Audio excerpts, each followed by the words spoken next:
Et dans l'actualité des idées aujourd'hui, l'Afrique, un continent d'histoire. Pour la première fois, le Collège de France va avoir sa chaire permanente d'histoire et d'archéologie des mondes africains. Elle vient d'être confiée à François-Xavier Fauvel qui prononcera sa leçon inaugurale demain, jeudi à 18 h. Leçon ouverte au public et retransmise sur le site de l'école. Professeur au Collège de France et directeur de recherche au CNRS, il est un spécialiste reconnu de l'histoire de l'Afrique connectée et a dirigé l'an passé l'Afrique ancienne de l'Acacus au Zimbabwe, auteur précédemment de À la recherche du sauvage idéal au Seuil ou encore de Le rhinocéros d'or, des histoire du Moyen-Âge africain paru chez Alma. Bonjour François-Xavier Fauvel. Bonjour. Est-ce qu'on peut vous présenter un peu d'abord par vos voyages, par vos rencontres, par vos découvertes? Afrique du Sud, Éthiopie, Namibie, Maroc, vous avez beaucoup voyagé et travaillé en Afrique. Comment est née cette passion pour l'histoire du continent?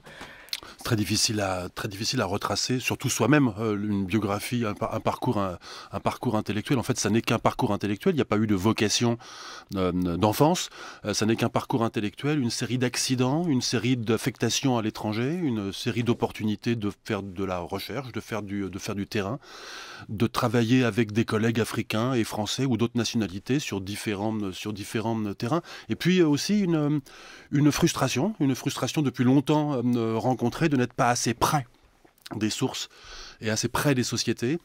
J'ai commencé par faire des études de philosophie avant de me rendre compte que c'était pas du tout ce qui m'intéressait, et de faire de l'histoire ensuite moderne et contemporaine, de travailler sur les récits des voyageurs européens qui étaient partis à la rencontre des sociétés sud-africaines, pour constater après quelques années qu'elle m'apprenait davantage de choses sur les sociétés européennes que sur les sociétés africaines elles-mêmes. Et puis, de fil en aiguille, est venu cet intérêt pour les sociétés plus anciennes, pour l'histoire plus ancienne, et donc pour l'archéologie.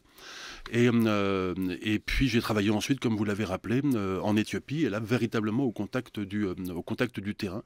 Et voilà, et participé à la découverte de villes musulmanes en Éthiopie. Voilà, donc c'est véritablement, en fait, un parcours comme se construisent tous les parcours de chercheurs. C'est une série d'itinérance internationale et une série de changements disciplinaires, une série de rencontres successives. Pourquoi cette chaire, ici et maintenant, au Collège de France? Est-ce que votre question, c'est pourquoi seulement maintenant, ou est-ce que ça l'inclut. Oui, disons, il y a sans doute beaucoup de raisons pour lesquelles il n'y a pas eu d'histoire de l'Afrique avant au Collège de France. D'abord parce que il y a dans la société, il faut le savoir, le reconnaître, il existe dans la société une idéologie qui continue de croire ou de laisser croire que l'Afrique n'a pas d'histoire, ou que l'Afrique n'aurait qu'une seule histoire, ou que l'Afrique serait en retard sur l'histoire. Et puis il y a aussi peut-être autre chose, qui est que l'Afrique déroute peut-être un petit peu. C'est un continent absolument immense. C'est un continent qui ne peut pas se résumer à une seule civilisation, comme d'autres aires géographiques ou comme d'autres civilisations, qui sont, elles, depuis longtemps au Collège de France. C'est un continent géographique qui est fait en réalité de plusieurs continents d'histoire, et peut-être que ça a dérouté aussi les collègues du Collège de France depuis très très longtemps. Alors on imagine rien que pour choisir le nom, le titre de cette chaire, il a fallu convoquer plusieurs cerveaux pour se mettre d'accord sur chacun des termes, histoire et archéologie des mondes africains. Alors, vous voulez qu'on passe la prochaine heure à décomposer, à faire un commentaire de texte? Il en faudrait, c'est ça? Non, mais histoire et archéologie, d'abord, ce couple-là est intéressant à éclairer. Alors, couple que vous pratiquez, vous, par ailleurs, Oui. comme chercheur sur le terrain aussi. Hein. Absolument. Histoire et archéologie, parce que lorsqu'on s'intéresse à l'histoire ancienne de l'Afrique, et bien qu'il y ait en Afrique des sources écrites, contrairement à ce que croient beaucoup de gens, qu'il y ait des traditions lettrées dans plusieurs sociétés africaines, et qu'il y ait même des traditions d'écriture de l'histoire dans plusieurs sociétés africaines, un renfort essentiel de la recherche, c'est l'archéologie. Bon. Et il y a en Afrique un très très gros potentiel de la recherche archéologique, avec des villes qui sont encore sous nos pieds et qu'il faut trouver. Et donc histoire et archéologie, tout simplement parce que ce sont deux disciplines, les sources écrites et l'archéologie, qu'il faut arriver à faire parler ensemble pour arriver à renouveler les connaissances. Et pourquoi des mondes africains? Parce que c'est ce que vous avez commencé à évoquer. voilà, c'est parce que je ne me voyais pas dire pluriel. de la civilisation africaine ou de l'Afrique. Ça aurait été à la fois très rabaissant pour l'Afrique, qui est en réalité beaucoup plus multiple qu'on veut le croire, et puis surtout, ça aurait été faire croire que j'étais moi-même spécialiste de toute l'Afrique, ce qui n'est pas du tout le cas. Je suis spécialiste de certains des mondes africains, de certaines périodes, et il y a la place pour que d'autres collègues, d'autres régions du monde, de différents pays africains ou de différents pays européens ou d'Amérique viennent profiter de cette chaire pour venir parler eux aussi de leur spécialité. C'est la romancière Léonora Miano qui était avec nous autour de cette grande table à l'occasion de la sortie de son dernier roman Rouge Impératrice, et qui se revendique elle-même panafricaniste de cœur, qui a choisi d'appeler dans ce roman ce continent Katiopa, un autre nom pour parler de l'Afrique, car elle estime que ce terme reste extérieur, qu'il a été imposé par les autres. Le mot Afrique. Le mot Afrique. Oui, alors c'est un terme qui a une très très très longue histoire, que je retracerai d'ailleurs dans l'un de mes cours cette année. Il faut s'inscrire alors pour avoir la réponse, ou vous... Il ne faut pas s'inscrire, c'est entièrement libre et gratuit. Okay. Vous pouvez pousser la porte et rentrer à l'heure. Voilà, les horaires sont trouvables sur le site internet. C'est totalement libre et gratuit, sans préinscription. Et voilà, c'est un nom qui a une très très longue histoire. Il est vrai que le mot Afrique a été imposé de l'extérieur par des voyageurs, comme le mot Guinée d'ailleurs, comme le mot Éthiopie, qui sont tous des mots qui ont leurs racines dans des langues européennes, mais c'est pas tout à fait vrai du mot Afrique lui-même, qui remonte en réalité à un ethnonyme qu'on pense être berbère, Affaire, voilà, et qui désignait une petite partie de l'Afrique du Nord, de la Tunisie actuelle, il y a de ça 2500 ans. On va rester avec ce terme, en tout cas jusqu'à 13h30. Et avec vous, François-Xavier Fauvel, vous avez évoqué notre déni aujourd'hui de conscience et de science par rapport à cette histoire africaine. Dans les mots que vous prononcerez au Collège de France demain lors de votre leçon inaugurale, il est question de cette Afrique qui ne souffre pas, comme certains l'ont dit, d'un défaut d'histoire. On va remonter au discours de Dakar, Nicolas Sarkozy, le 26 juillet 2007. Le drame de l'Afrique, c'est que l'homme africain n'est pas assez entré dans l'histoire. Le paysan africain, qui depuis des millénaires vit avec les saisons, dont l'idéal de vie est d'être en harmonie avec la nature, ne connaît que l'éternel recommencement du temps, rythmé par la répétition sans fin des mêmes gestes et des mêmes paroles. Dans cet imaginaire, où tout recommence toujours. Il n'y a de place ni pour l'aventure humaine, ni pour l'idée de progrès. Dans cet univers où la nature commande tout, l'homme échappe à l'angoisse de l'histoire qui tenaille l'homme moderne. Mais l'homme reste immobile au milieu d'un ordre immuable où tout semble être écrit d'avance. Jamais l'homme ne s'élance vers l'avenir. Jamais il ne lui vient à l'idée de sortir de la répétition pour s'inventer un destin.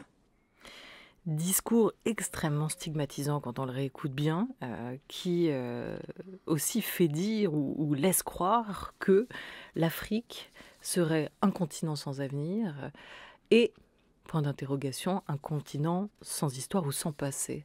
Oui, moi j'habitais en Éthiopie quand ce discours a été prononcé, et j'ai pu en mesurer l'effet, l'impact, le choc sur mes collègues et amis éthiopiens. Et oui, c'est un discours d'une très très grande violence. Qu'est-ce qu'il a provoqué chez vous, ce discours? Alors, vous l'avez entendu? D'abord, effectivement, une stupéfaction qu'on puisse prononcer ce genre de discours. Et puis très rapidement, je me suis dit, mais enfin, un discours comme ça ne sort pas de nulle part. C'est-à-dire qu'il y a des gens qui l'ont écrit, il y a probablement une armée de gens qui l'ont relu, il y a des diplomates français dans le pays qui l'ont eu entre les mains et qui auraient pu à n'importe quel moment tirer le signal d'alarme en disant « mais vous savez, monsieur le président, c'est peut-être pas tout à fait comme ça que ça se passe ». Bref, ce discours, il n'émane pas d'une personne en réalité, il émane d'une société. Et il dit assez bien ce qu'est chez beaucoup de nos compatriotes, et chez beaucoup de gens de nos sociétés contemporaines en général, et pas seulement de la société française. Il dit ce qu'est, chez beaucoup de gens, la perception de l'Afrique, c'est-à-dire effectivement un continent immobilisé dans une espèce de répétition, en prise avec la nature, etc. Enfin, tout ce qu'on vient d'entendre. Notez bien que, au-delà de ce discours et de son caractère provoquant, ce sont des choses qu'on retrouve aussi très souvent dans les musées. Pensez à la façon dont on nous éclaire la signification de tel ou tel objet, mettons d'un masque, bon, et dont on éclaire la signification par un petit cartel, un petit panneau en bas qui pense pouvoir nous dire en quelques mots l'ethnie, la date, etc. Bon. Qu'est-ce que ça veut dire, ça aussi? Ça veut dire que l'Afrique serait résumable à des petites nappes comme ça, culturelles, immobiles, entièrement homogènes, juxtaposées les unes aux autres, et tout ça aussi sans histoire. Bon. Non, rien de tout ça ne tient, et tout ça est extrêmement révoltant, mais dit quelque chose, voilà, de l'état de notre société à Ce que l'égard vous appelez de l'Afrique. ce déni aussi. L'Afrique ne souffre pas d'un défaut d'histoire, ce sont nos sociétés contemporaines qui souffrent d'un déni de l'historicité des sociétés africaines. Ce déni qu'on vient d'évoquer, pourquoi existe-t-il? Alors là encore, l'histoire peut-être de ce déni est longue, mais surtout maintenant, comment lutter contre ce déni? C'est cette mission, j'imagine, que vous êtes aussi attribuée, et contre les préjugés qu'on peut avoir. Oui, alors d'abord, vous avez raison de souligner ce fait-là, c'est que ce déni n'est pas simplement quelque chose qu'on peut écarter d'un revers de la main comme s'il ne devait pas exister et puis se mettre au travail. Non, il fait partie du travail que nous avons à faire, que d'en faire l'histoire, que de remonter, que de comprendre pourquoi. J'expliquerai demain dans ma leçon inaugurale, je passerai du temps sur ça pour expliquer d'où vient cette conception. En 2 mots, on peut dire ici, elle vient de plusieurs siècles d'enracinement dans nos mentalités modernes, d'une habitude de penser que les Africains n'ont pas de singularité, n'ont pas de personnalité, voilà, n'ont pas d'épaisseur historique, parce que cette idéologie, elle accompagne en réalité, elle est le vêtement impudique qui accompagne le crime de la traite des esclaves. Bon. Et donc voilà, il y a plusieurs siècles comme ça de déni enraciné, et même si aujourd'hui nos sociétés contemporaines sont débarrassées de la traite des esclaves, elles continuent à véhiculer cette habitude de concevoir l'Afrique, de regarder l'Afrique de loin et de haut en pensant qu'elle n'est pas inscrite dans des trajectoires, donc des trajectoires qui viennent du passé et qui se continuent vers l'avenir. Bon, il est assez facile de recommander des lectures pour dépasser ce déni. On peut recommander aux gens de lire Achille Mbembe, par exemple, et de constater avec lui que, à mains égards, l'Afrique, avec ses ratés politiques, avec ses expériences sociales très très diverses, et peut-être au contraire en avance sur ce qui vient, sur l'histoire, sur ce que deviennent nos sociétés contemporaines. Achille Mbembe parle aussi de la condition nègre. C'est le titre qu'il a donné à l'un de ses ouvrages. Cette condition nègre, c'est quoi? C'est la condition qu'on a faite à certains segments de l'humanité il y a quelques siècles, et qui s'universalise aujourd'hui, cette machinisation de l'individu, cette anonymisation de l'individu. Achille Mbembe l'a fait remonter plusieurs siècles en arrière, et je pense qu'il a raison. Niamey, 1984, l'auteur de Civilisation ou barbarie, l'historien, anthropologue sénégalais Cheikh Anta Diop, qui a contribué à montrer l'apport de l'Afrique à la culture et à la civilisation mondiale, revient sur l'Afrique, berceau de l'humanité. Au tout début donc, maintenant, cette question ne se discute plus âprement, mais il y a une trentaine d'années, pour être sérieux, il ne fallait pas considérer que l'Afrique puisse être réellement le berceau de l'humanité. C'était une idée qui paraissait extrêmement saugrenue, et il fallait même faire preuve d'un grand courage intellectuel pour avancer une telle pensée. Depuis, la recherche s'est développée et vous en connaissez les résultats. Nous savons aujourd'hui que l'Afrique est bien le berceau de l'humanité. Voilà, 35 ans après, François-Xavier Fauvel, vous n'estimez pas que cette idée est saugrenue? Non, en fait, Cheikh Anta Diop a même raison de souligner qu'il y a eu des résistances à l'acceptation de cette idée que l'Afrique était le berceau de l'humanité. On pourrait même dire aujourd'hui, à la lumière des travaux de paléontologie les plus récents, que cette idée a été en quelque sorte dépassée et démultipliée, parce qu'on sait maintenant que l'Afrique a été plusieurs fois le berceau de l'humanité au cours des derniers millions d'années. Je voudrais cependant quand même pointer une possibilité de déviation perverse de cette idée de l'Afrique origine de l'humanité. C'est un discours qu'on rencontre parfois, qui est cette insistance exclusive sur les origines, comme pour nous faire oublier qu'après les origines, il s'est encore passé quelque chose. C'est-à-dire que les hominidés, les homininés, les humains, hommes et femmes modernes, qui sont sortis à plusieurs moments du berceau africain, n'ont pas fait qu'en sortir et n'ont pas abandonné le navire au moment où ça devenait intéressant. Ils sont aussi restés en Afrique. Et l'histoire s'est continuée en Afrique à chacune de ces étapes. Voilà, insister trop de façon trop focalisée sur les origines, voilà, peut nous faire oublier que l'histoire s'est continuée en Afrique et que les sociétés y ont aussi développé des formes culturelles tout à fait originales. Voilà, l'histoire a eu une suite et cette histoire a eu un avenir. C'est le cas de le dire. Une histoire incomplète, une documentation à trous. C'est aussi ce qui semble vous fasciner, vous, François-Xavier Fauvel, dans ce champ très très large d'études que sont aujourd'hui les mondes africains. On imagine que vous allez là encore, dans vos cours, dans vos recherches, privilégier cette dimension pluridisciplinaire, comme vous l'avez fait jusqu'ici, en faisant notamment une place à l'archéologie, mais aussi à la littérature. Pourquoi ça s'impose tout particulièrement quand on est un historien des mondes africains?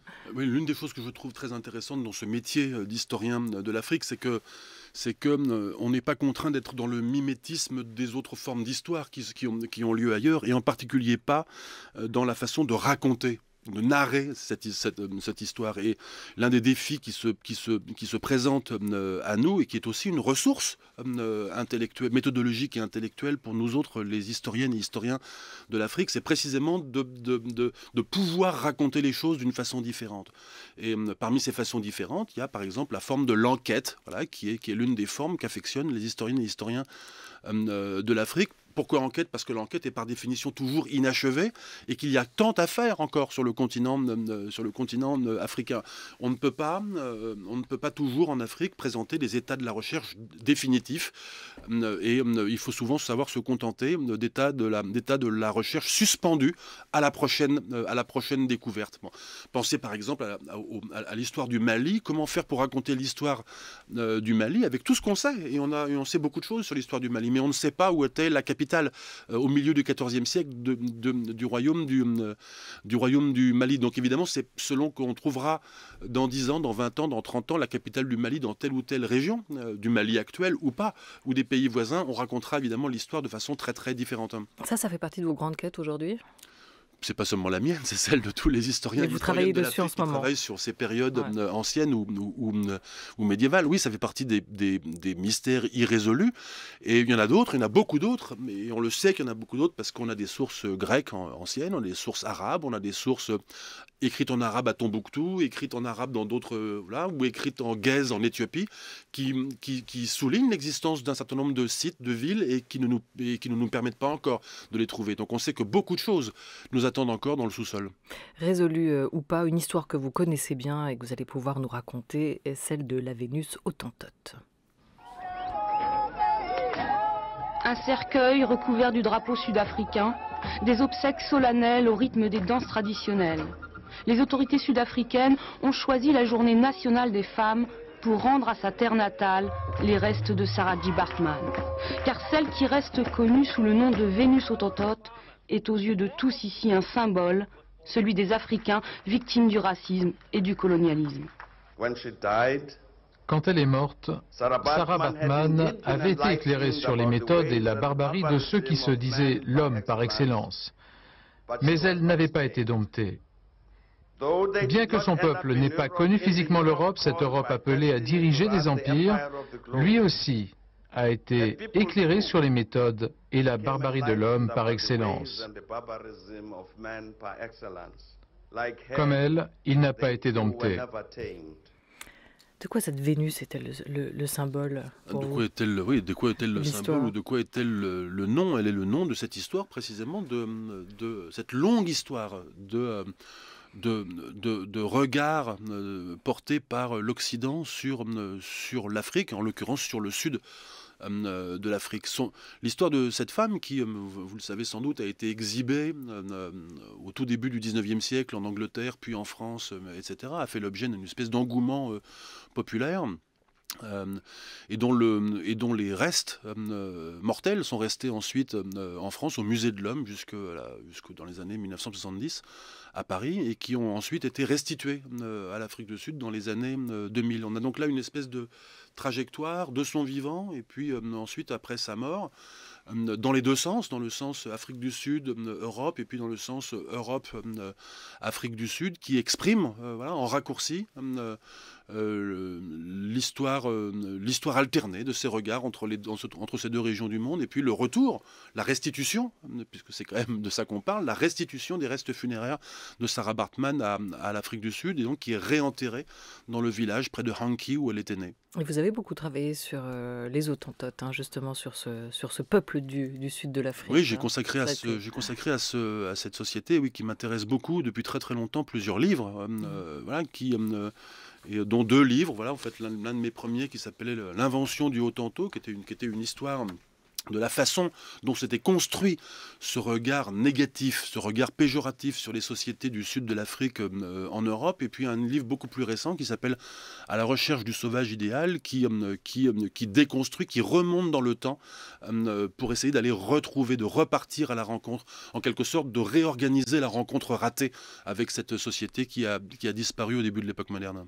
François-Xavier Fauvel est notre invité jusqu'à 13h30. Vous serez donc le premier à occuper cette nouvelle chaire avec une conviction bien ancrée. L'Afrique a une histoire singulière, une histoire bien à elle, au-delà de la colonisation. On continue à en parler avec vous.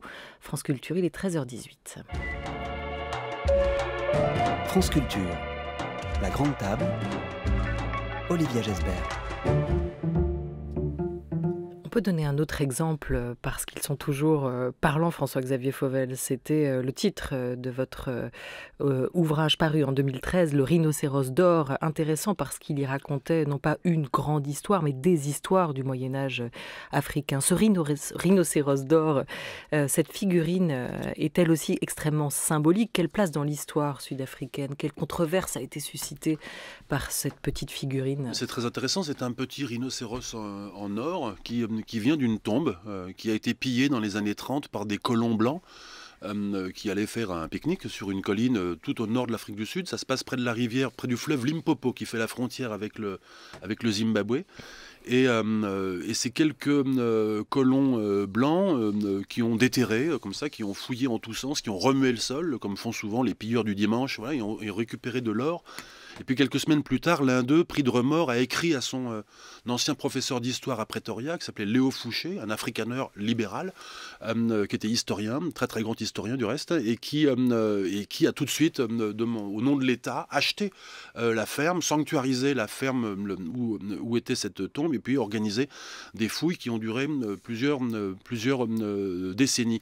Très important parce que ce sont plusieurs tombes en réalité qui ont été retrouvées dans les conditions donc d'un pillage. Bon, mais néanmoins, les archéologues ont pu faire leur miel de cette situation-là, retrouver beaucoup d'autres choses et s'apercevoir qu'on avait là des tombes appartenant à quoi? C'est la question, puisque sans écrit, on ne peut pas qualifier cette société. Était-ce un petit royaume? Était-ce une chefferie? Était-ce organisé différemment? On n'en sait rien. Ce qu'on peut dire, c'est que les élites qui se sont fait enterrer au sommet de cette colline étaient capables d'organiser un commerce à très longue distance avec d'autres régions du monde par l'intermédiaire de la côte Swahili, donc le Mozambique et la Tanzanie actuelle, et puis au-delà de ça l'océan Indien, et puis au-delà de ça les pays riverains de l'océan Indien, et puis au-delà de ça la Chine. Comment le sait-on? Parce qu'on retrouve tous ces objets dans les tombes de Mapungubwe. Le site s'appelle Mapungubwe, la colline au chacal en Shona.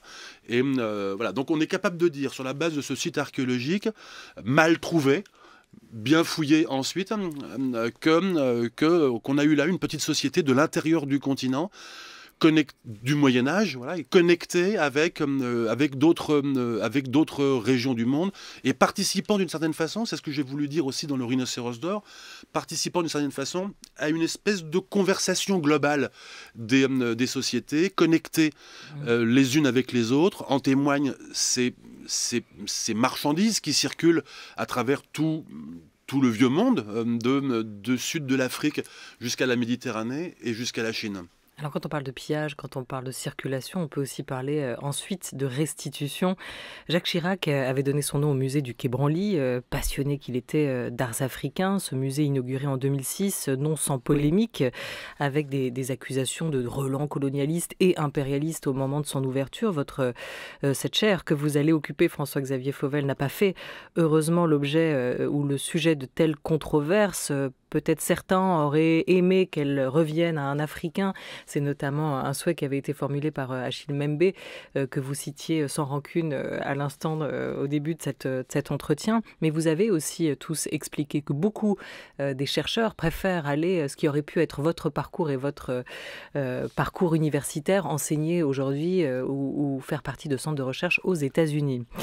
Un mot là-dessus, et avant de revenir sur la question des biens culturels. Personnellement, je ne vois pas du tout l'état de la recherche comme un combat chromatique entre historiens de différentes couleurs de peau ou de différents continents. Les parcours aujourd'hui, les formations et les parcours ne se font pas de cette façon-là. Le milieu de la recherche en histoire ancienne de l'Afrique et en archéologie de l'Afrique est très international. Il associe des Africains de différents pays, il associe des Européens, des Américains, et puis des Japonais, et puis des Australiens, etc. Et tous ces gens-là circulent, travaillent, collaborent ensemble, organisent la grande conférence des études africaines, tantôt en Europe, tantôt en Afrique, tantôt aux États-Unis. Les langues parlées sont le français et l'anglais, ou d'autres langues d'érudition, etc. Donc bref, les parcours se font de façon très très multiple. Les gens circulent d'un continent à l'autre, et c'est de cette façon-là, ça n'est que de cette façon-là que ça peut fonctionner. Et ça vous oblige, mais vous l'étiez probablement déjà, à rendre ces récits disponibles aussi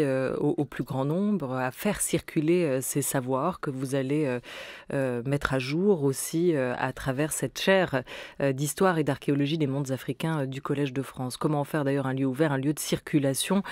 Comment faire se rencontrer les chercheurs? Vous avez déjà des projets, une manière de personnellement, l'organiser? je vois cette chaire du Collège de France que je vais animer comme une plateforme parmi quelques autres, pas très nombreuses, mais quelques autres qui existent sur Terre. Il en existe plusieurs en Afrique, il en existe plusieurs aux États-Unis, il en existe plusieurs en Europe. Et l'occasion qui va être donnée là, c'est d'utiliser le Collège de France comme l'une de ces plateformes pour inviter, faire circuler, échanger, former des doctorants, des étudiants, et rendre disponible, voilà, vous avez dit à mon avis la bonne phrase, rendre disponible.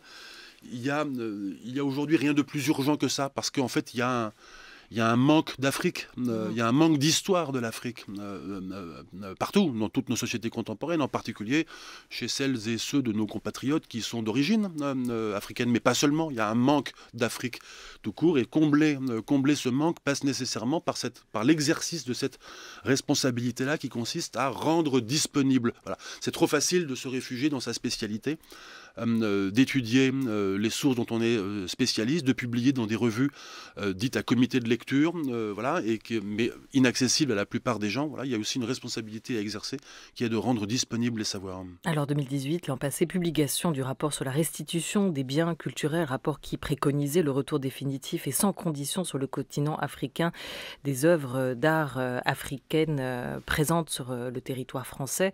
À l'origine, deux auteurs, Bénédicte Savoy et Felwine Sarr, qu'on écoute. Des fois, on nous reporte le propos selon lequel ces objets sont totalement désincarnés, dévitalisés et qui n'auront plus de fonction dans les communautés. Il y a des communautés pour lesquelles ces objets ont encore des fonctions, et y compris des fonctions qui peuvent être réinventées. Et je pense que ce dialogue-là nous a permis aussi de déplacer la problématique en montrant qu'en fait, le musée occidental du 19e siècle est une occurrence qui a une historicité, qui a sa cohérence interne, mais ce n'est pas le seul rapport au patrimoine. Et peut-être un universel qui se respecte, c'est un universel qui est pluriel, qui prend en compte la pluralité des options et la pluralité des occurrences sur une question comme ça. Et ça, c'est important de le dire lorsqu'on nous oppose l'argument du musée en disant, avant le musée, il faut d'abord se poser la question de la fonction à laquelle on assigne ces objets. À quelle fonction assigne-t-on ces objets? Est-ce que c'est la bonne question aussi à se poser? Felwine Sarr a totalement raison, et il a une vision extrêmement claire de cette restitution. Je ne peux que partager à 100% les conclusions du rapport de Bénédicte Savoy et Felwine Sarr. Voilà, restituer et sans condition. Toute condition qui serait posée à la restitution ne serait que la réactivation de vieux réflexes colonialistes consistant à douter. Voilà, à douter de la pertinence de restituer, à douter des compétences des partenaires à qui on rend, à douter de l'existence dans les publics africains d'un intérêt pour ces objets-là. Voilà. Et la seule chose que je peux ajouter, mais je ne l'ajoute pas en tant qu'historien, je l'ajoute en tant que citoyen, c'est l'exigence qu'il y a à restituer bien, c'est-à-dire à restituer, accompagné, comme d'ailleurs vient de le dire Felwine Sarr, de toutes les potentialités de récits qui vont avec ces objets. Le pire serait de restituer en donnant l'impression de se débarrasser d'une patate chaude, voilà, ou de se débarrasser d'un problème identitaire ou politique ou quel qu'il soit. Voilà. Il faut savoir restituer, mais il faut savoir restituer avec dignité. Voilà, mais c'est nous qui les avons entre les mains, ces récits, qu'il faudrait aussi restituer avec les œuvres d'art, une partie d'entre eux? Absolument, parce que non seulement, si vous voulez, ces objets ont été pris en Afrique, mais beaucoup d'autres choses ont été prises en Afrique. Les traditions orales ont été recueillies depuis 1 siècle et demi, mais leurs recueils sont souvent accessibles dans des livres rares qui sont dans les grandes bibliothèques d'Occident. Les grandes monographies archéologiques coûteuses, etc., sont souvent aussi dans des bibliothèques d'Occident. Beaucoup de chercheurs africains dans beaucoup de pays d'Afrique n'ont pas accès aux ressources que sont les sources arabes, que sont les recueils d'inscriptions, etc. Donc oui, il y a un travail de restitution, mais il y a aussi un travail de mise en commun de ressources beaucoup plus générales, au-delà même de ces matérialités que sont les objets prisonniers dans des vitrines. Ça va être une belle aventure pour vous, cette nouvelle chaire qui est donc créée aujourd'hui au Collège de France. Oui, aventure, ça c'est certain. Aventure avec tout ce que ça implique c'est-à-dire de responsabilité, de mise en partage, etc. Bien sûr, mais je le prends comme ça.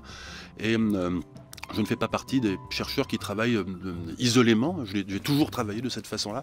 Et par conséquent, le défi qui m'est donné aujourd'hui, c'est celui de ne pas m'enfermer voilà, dans ma spécialité, et au contraire de continuer ce travail-là de mise à disposition des savoirs et de partage. On vous souhaite bonne chance. Merci beaucoup François-Xavier Fauvel d'avoir été avec nous. Je rappelle donc que votre leçon inaugurale aura lieu demain, jeudi à 18h au Collège de France. Elle est ouverte au public, et pour ceux qui ne pourraient pas être là à Paris, elle sera retransmise sur le site du Collège. Merci à toute l'équipe de la Grande Table, Maya Neskovic et Laura Dutèche-Pérez pour la Grande Table des idées, Oriane Delacroix et Henri Leblanc pour la Grande Table Culture, avec l'aide précieuse de Sophie Marty et de François Bréus. À la réalisation aujourd'hui, c'était Thibaut.